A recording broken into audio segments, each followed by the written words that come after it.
This morning for our webinar on the Virginia School Survey. We have a short presentation and then we will have time for questions at the end. If you have questions during the presentation or following the presentation, we ask that you use the Q&A box in Zoom. We have a host of attendees this morning, so to cut down on background noise, we will be using the Q&A box for questions. So Nikki, if you'll kick us off, that'd be great.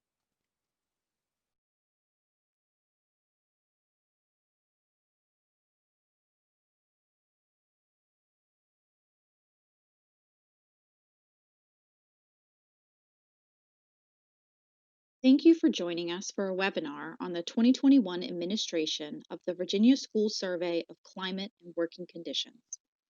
This survey is being administered jointly by the Virginia Department of Criminal Justice Services and the Virginia Department of Education in collaboration with researchers at Virginia Tech and the University of Virginia. I'm Jen Pivarena, Director of Research at the Virginia Department of Education. And for today's webinar, I'll introduce you to the team leading the administration of the survey and talk a little bit about the purpose and content of the surveys.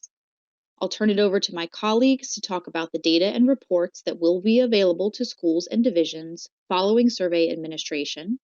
And then we will dig into survey administration procedures before wrapping up and taking any questions you may have.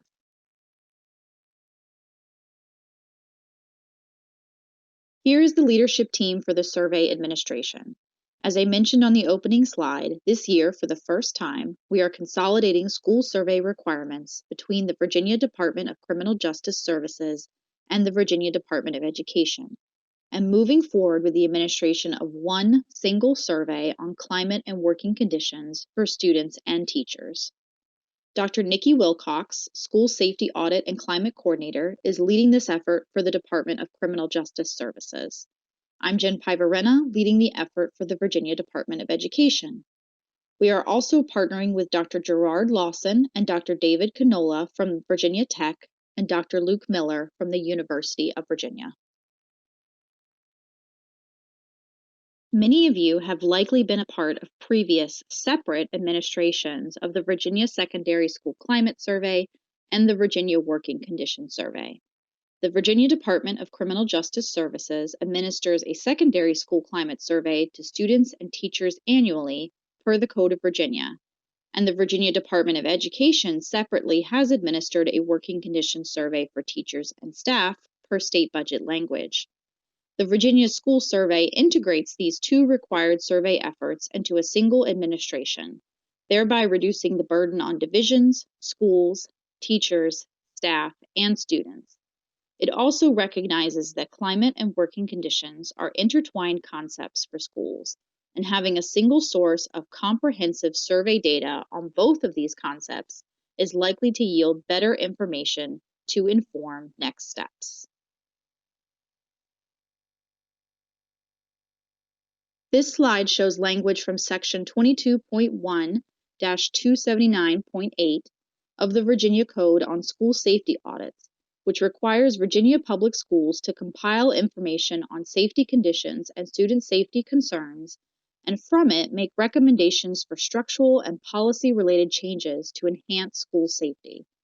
A survey on school climate is one component of the school safety audit.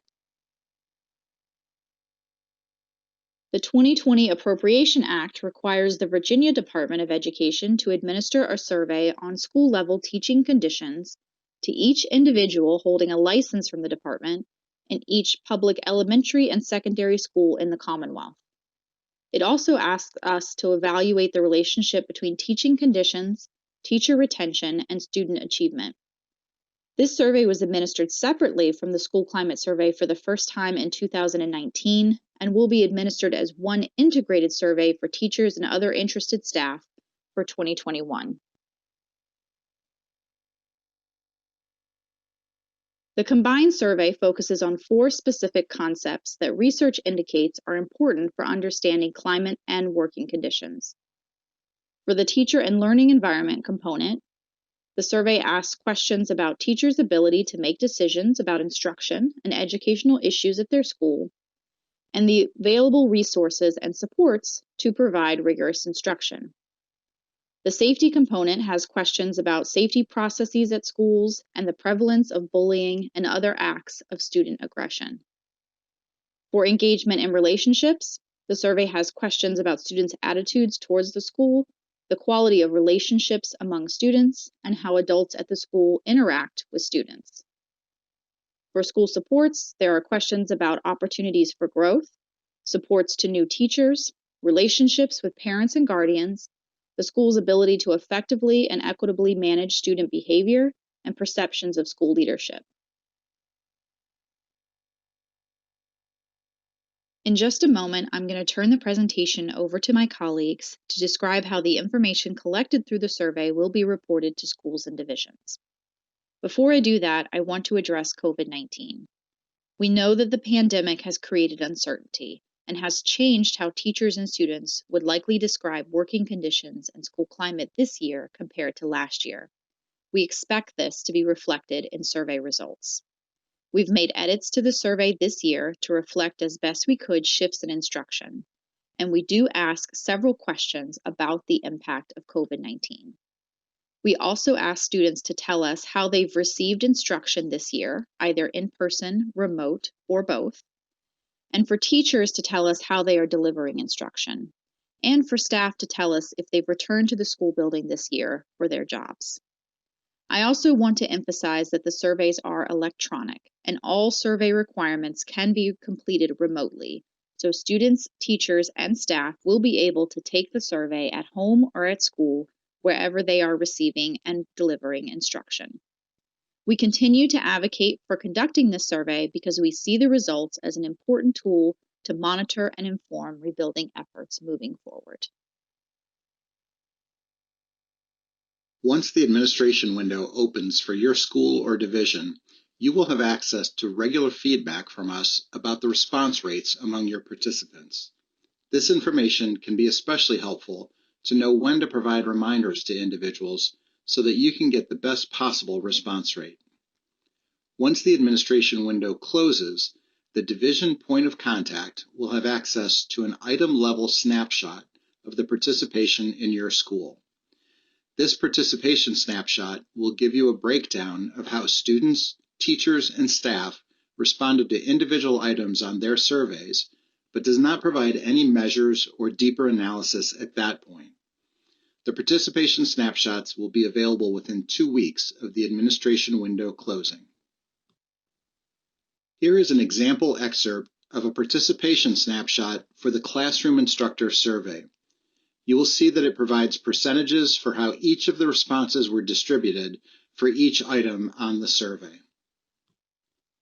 Here is a sample for the staff survey, providing the same information. And you will receive a participation snapshot for the student survey as well, providing the same level of information. In order to receive the participation snapshot, schools that selected the whole school option will need to achieve a 50% response rate to receive the student survey snapshot. Similarly, classroom instructor and staff response rates should meet the 50% threshold in order to receive the participation snapshots. This threshold is designed to ensure that individuals cannot be identified due to low response rates. The division point of contact will download all of the participation snapshots and distribute them to schools. At the end of the survey period, survey summary reports will be available with more in-depth information about the measures included in the survey. This includes information in domains such as the teaching and learning environment, safety, engagement and relationships, school supports, as well as smaller level measures in each area. In addition, the survey summary reports include comparisons across the division, region, and state. Those survey summary reports will be available in May 2021. The survey summary report will provide you with several pieces of information. You'll receive your scores, a comparison of your scores against the division, region, and state, and at the division level, it will show the variation of scores across schools within the division. Again, the summary report requires a 50% response rate in order to protect the identity of participants. We can also provide division points of contact with an Excel document with item and measure averages by school, division, region, and state. This workable data is available upon request. There are a couple things to bear in mind when you're considering this survey data. These results can help you to ensure a healthy and positive environment in which students, staff, and classroom teachers are able to learn, work, interact, and grow. These responses are taken at a moment in time and are able to help convey how teachers, staff, and students feel about their school. These data alone cannot tell you why they feel that way or what changes should be made. The results can be used to help with additional conversations at the local level that can identify why students, staff, and classroom instructors feel the way they do, and that can support strategies to make meaningful changes. This year, the survey window will be January 11 through March 19, 2021. Each division and/or school has already selected a 3-week window in which to administer their survey. This survey is directed by legislation, and therefore participation by all schools and divisions is mandatory. Individual staff and student participation is voluntary. However, the data being collected will be extremely beneficial to all parties, and therefore we strongly recommend striving for at least an 80% participation rate. So who should be invited to take this survey? All licensed personnel in the state of Virginia must be provided the opportunity to participate. In addition, schools are more than welcome to invite non-licensed personnel in order to collect richer, more beneficial data. This year, students in grades 6 through 8 will be asked to participate.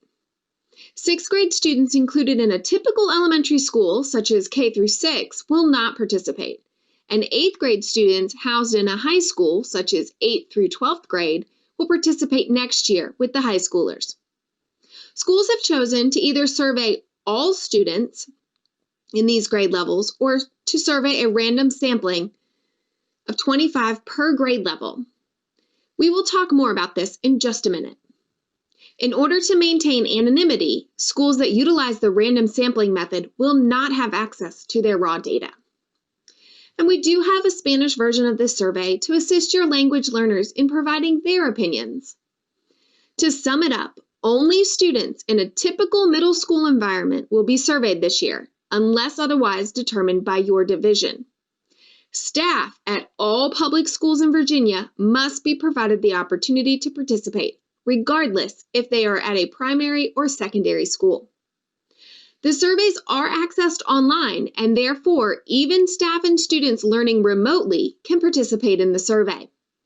Should you have questions about your selected window or sampling method, please email me at virginiaschoolsurvey@dcjs.virginia.gov. Again, that's VA schoolsurvey@dcjs.virginia.gov. This year, divisions were given the opportunity to select a standard administration window, as well as sampling method for division-wide consistency. In addition, divisions may choose to add additional questions that the participant will be taken to after completing the questions on our survey. These links are due by this Friday, December 3rd. Divisions should reach out to us if you have further questions regarding these links. Divisions will also be able to request their raw data in May. However, please keep in mind that if a school has opted to utilize the random sampling method, school names will be removed from the raw data to ensure anonymity. Survey questions can be viewed on both the VDOE and the DCJS websites. In the next couple of days, schools will receive emails containing directions on how to access their individual instruction packets, as well as confirmation on survey windows, sampling methods, staffing, and enrollment numbers. It is important that the staffing and enrollment numbers are accurate so that we may correctly report your participation rates. Should any changes be needed to this information, simply reply to our email with those changes. These emails will direct you to the DCJS website, where you will click on this link.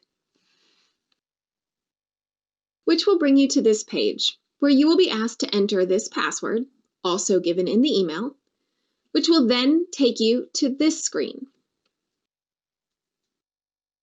where you will select the individual school survey instruction link.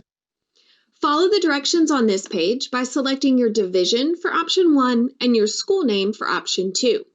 This will take you to your instruction packet. Please be sure to download and save or print your packet. In your instruction packet, you will find survey links and your school's access codes. Please be sure to check and double check that you are providing the correct access codes to your staff and students. If you're administering the student survey and selected the random sampling option, you will find these instructions on how to identify your random sample. You will start this process by listing all of your 6th graders in alphabetical order. This list can usually be obtained from your registrar. Number each 6th grader consecutively, starting with number 1. You will then refer to the random number list provided in your instruction packet, as seen here, and match the numbers provided with the respective students' names. Repeat this process for both 7th and 8th graders. Utilize this chart to keep track of these students, as once your survey window is complete, we will be asking for some basic totals from this chart.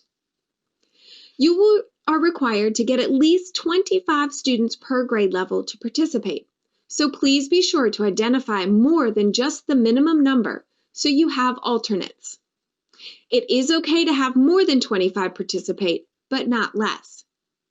If you selected the whole school sampling method, this process is not necessary, but do remember to strive for 80% participation from your students. Lastly, as a reminder, all licensed personnel should be asked to participate, and again, strive for 80% participation. Parents of students being asked to participate should be informed no less than 2 weeks prior to your opening window. This means that if your window opens on January 11th, these letters should go home before winter break. The template for this letter, as well as the Spanish version, can be found in your instruction packet. These letters allow parents to opt their child out from participating. Please ensure that your school's standard practices for opting out are followed. Staff should also receive information regarding the survey. As the template for the staff survey letter provides them with instructions on how to participate, it is our suggestion that you give a heads up to your staff well in advance and then provide them with the letter at the start of your window. These letters can be distributed by any means typically utilized by your school and do not have to be via hard copy. Moving forward, be on the lookout for the email directing you to your instruction packets and confirmation on your window, sampling method, staffing, and enrollment numbers. Remember to provide us with any updates needed. You will continue to receive various emails throughout your survey window. If the weather or some other circumstance occurs that potentially delays your school's participation, please contact us immediately so that we can assist you with adjusting your window.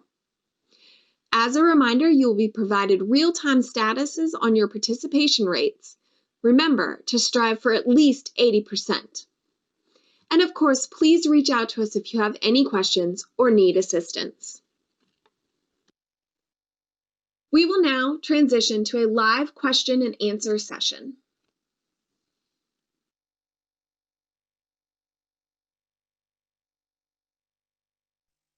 All right, thank you. And as a reminder, if you have questions, you can put them in the Q&A box. We have also been answering questions in the chat box as they've come in. It's a little harder for us to track questions in the chat box. So if you use the Q&A box, it's just easier to make sure that we've answered all of the questions. So I'm going to stop typing in the chat box and I'll just answer them verbally now. Just a reminder that the surveys are electronic. When you receive your instruction packets, you will receive a link to the surveys. You will also receive prior to administration your passwords for the surveys. And so you will be able to distribute those to students and staff, even if you are not providing face-to-face instruction during the survey administration, or if you're not providing face-to-face instruction during to all students during the survey administration.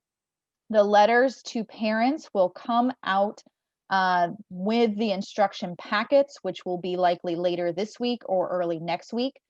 So you will have the template for those letters. The letter is also available in Spanish, already translated in the instruction packet. So you do have that available to you. And the slides that we presented today will be sent to attendees. If you registered for this webinar, you will receive them. We will also post this recording on our website at the links provided. It does take us a little while to get the webinar up because we have to add subtitles and things like that, but you will have the slides today and you should have your instruction packets very shortly.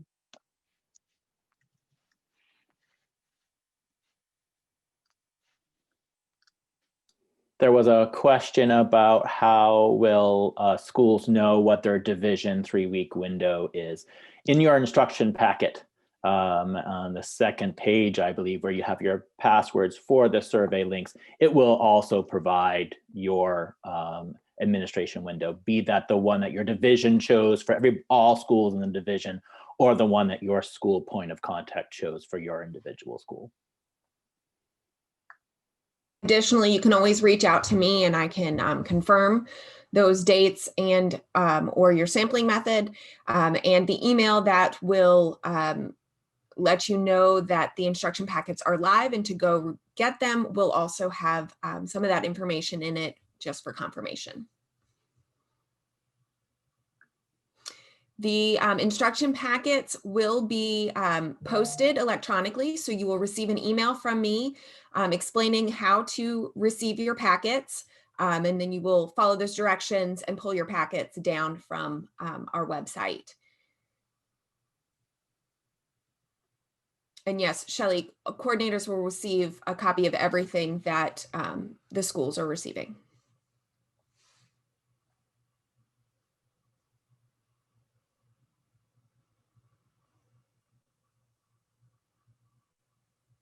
So just to clarify with the question about high schools. So high school students in grades 9 through 12, do not have to complete the survey, the student survey this year. The student survey this year is focused on grades 6 through 8. So if you're a traditional middle school where you have those grades 6 through 8, we'll be surveying your students. If your grade configuration is a little bit different, we can address which grades you may have to survey, but high school students are not being administered the survey this year. And just a note, that has nothing to do with whether or not those students are virtual. It just has to do with what grades they are in. So even if your 6th through 8th grade students are virtual or receiving remote instruction, they can and should still be given the opportunity to take the survey. Angela asks, excuse me, asks a question about the staff survey. They will not receive an email directly. All of the instructions for that are included in the instruction packet that you can download, including a template for you to be able to send directly to your staff, inviting them to participate, has the access code and the link for the survey included in that instruction packet. So you can forward that to your staff independently. Again, you were required to send it to all licensed instructional staff in the school.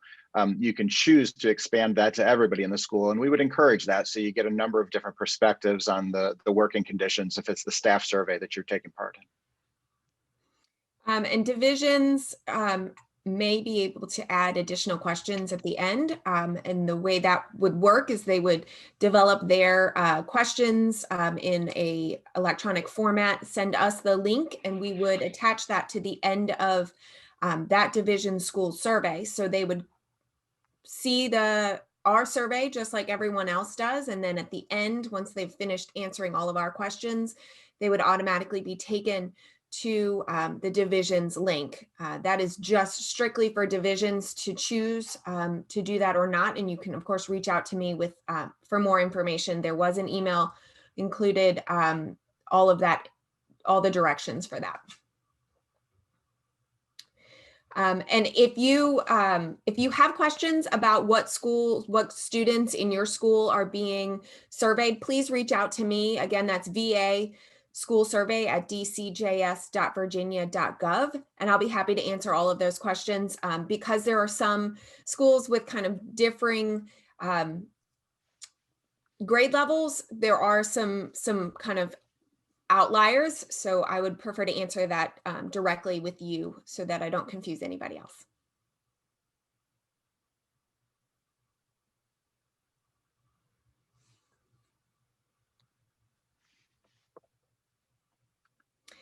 Yes, 80% participation rate is kind of the standard to strive for on any survey. So if you have,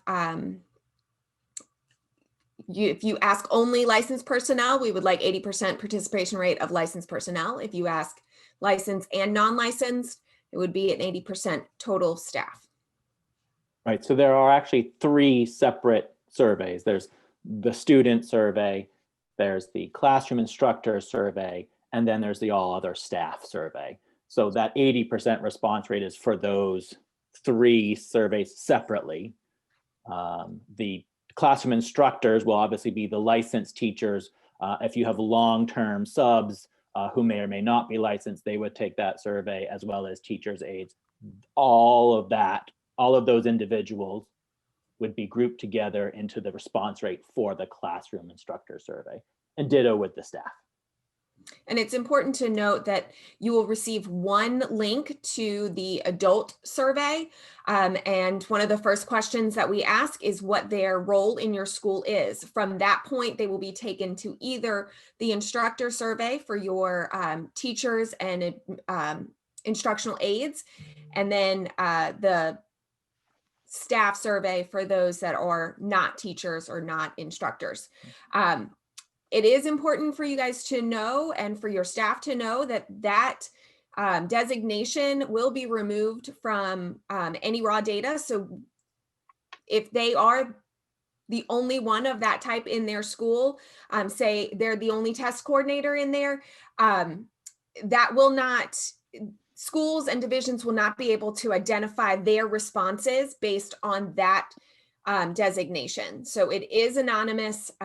Please let your staff know that even if they are the only one, their responses are still anonymous like everyone else's. So licensed non-instructional personnel would be folks like school administrators, school counselors, social workers, psychologists. Unlicensed would be any other staff. So if you're, and again, the licensed staff are the ones that are required to be invited to complete the survey. Non-licensed staff are all optional for schools to choose on their own whether or not to invite. And those could be anybody else.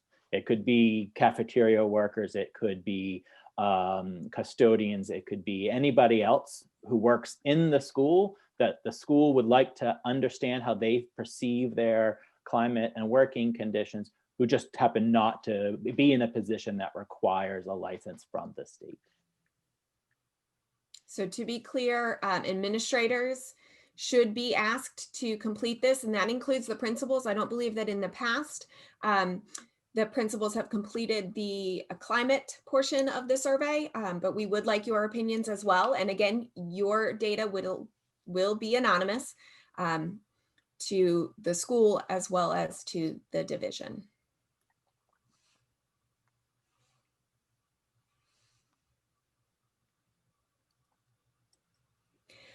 So all staff should be offered to take the survey. We recommend that you strive to get an 80% participation rate. If you get 100 participation rate, that's fantastic. But you want to strive for at least 80%. And as Dr. Lawson explained earlier, 50% is that cutoff where you will not receive some of your reporting data just to keep anonymity. Students, either you have chosen to do a random sampling of 25 students per grade level, 25 in 6th, 25 in 7th, 25 in 8th, based off of our random sampling procedures that will be included in your instruction packet. If you are doing that method, then you need to have 25 for each grade level complete the survey. So you do need to have alternates to take their place if they do not complete it. If you are sampling your whole school or your whole grade level, then you want to strive to have 80% student pass rate. So students, 6th graders, 8th graders, 7th graders, 80% in each grade.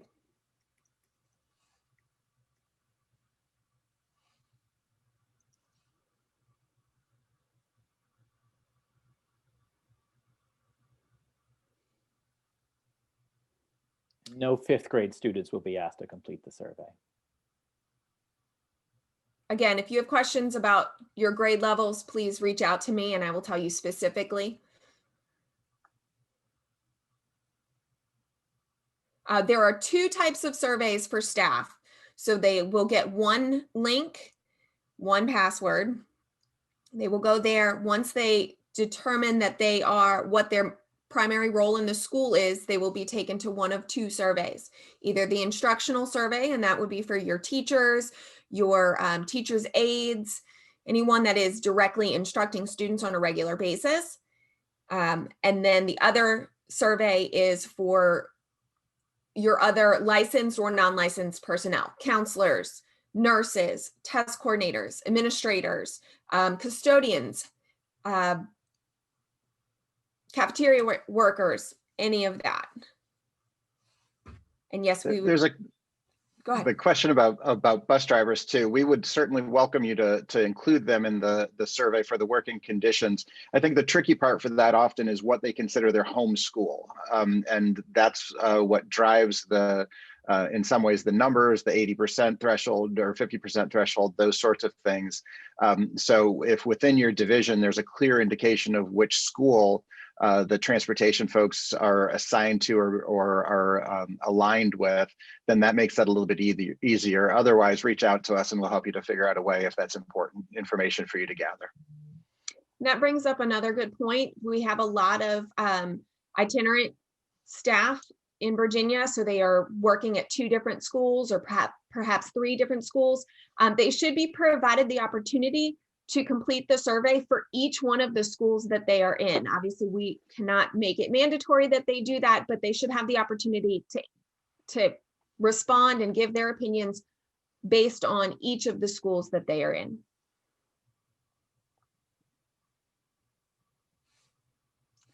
So the question about the random sampling of the 25 students, it is a little bit difficult to know which individual students have completed it. Certainly you could ask the teachers to get feedback from them if they've completed it.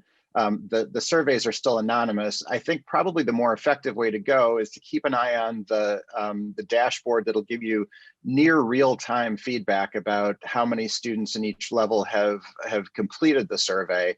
And once you hit that 25 number, you can stop the solicitations for the next round of survey participation and so forth. And you can always have more than 25 students. Even if you've chosen that random sample method, we're going to give you more than 50 random numbers so that you should be able to get to the 25 number. But if it's higher than 25, that's great. And we'll give you feedback on all of the ones that complete the survey.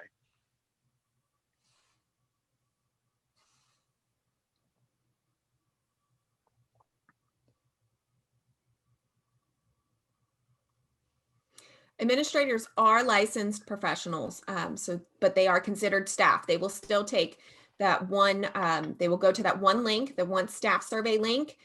Once they make their designation as an administrator, it will take them to the staff survey, not the instructor's survey.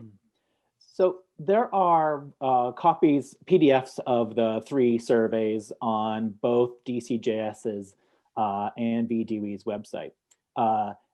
To provide more clarity on how we, based on the respondents' answers to questions, will divide adults between the classroom instructor survey and the staff survey. You should go and look at those PDFs. It clearly lays out if an individual responds this way, they get moved over here. And then on the staff survey, you will see the types of professional roles that we list there. And that may provide more clarity on, again, how the adults in their schools will be divided between those 2 different surveys. All of them will go to a single link enter in the exact same password, and then based on their answers to questions, they will be divided into the two. So there isn't any, you as our partners in administrating the survey locally don't need to be aware of, okay, you're going to be a classroom instructor, you're going to be a staff. You just need to, oh, you're an adult, here's your link, here's your password, please take this survey for us.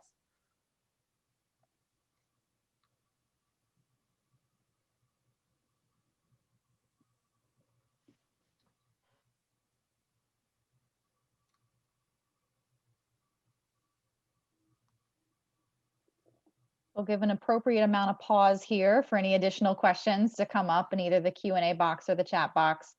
I did put the links to both the DOE and DCJS websites in the chat box. If you haven't been to those pages yet, they do contain copies of the surveys that you can review. Your instruction packets that you will receive will also have information on the surveys as well, and tell you where to find them. As a reminder as well, we will send the slides that we presented today to attendees who registered for the webinar, and this recording will be available on those same websites in probably the next week or so.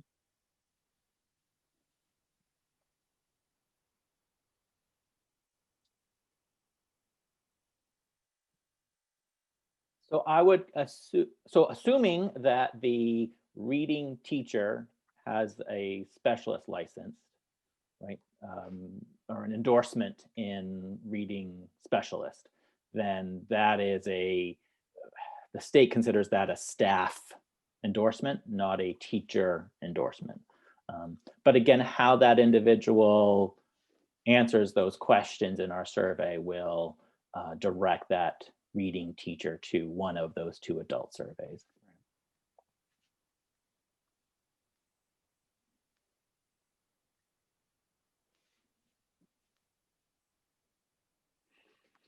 We recognize this is a lot of information, even for the Q&A part of this, and the webinar part goes by pretty quickly.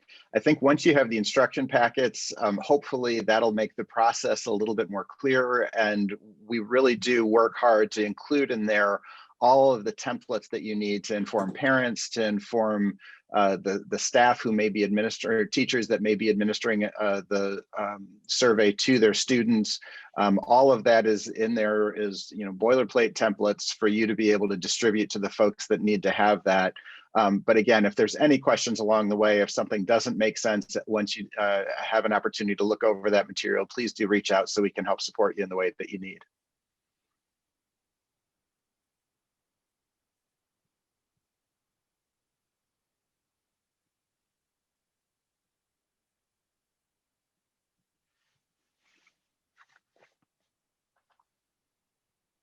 Thank you guys for joining us today.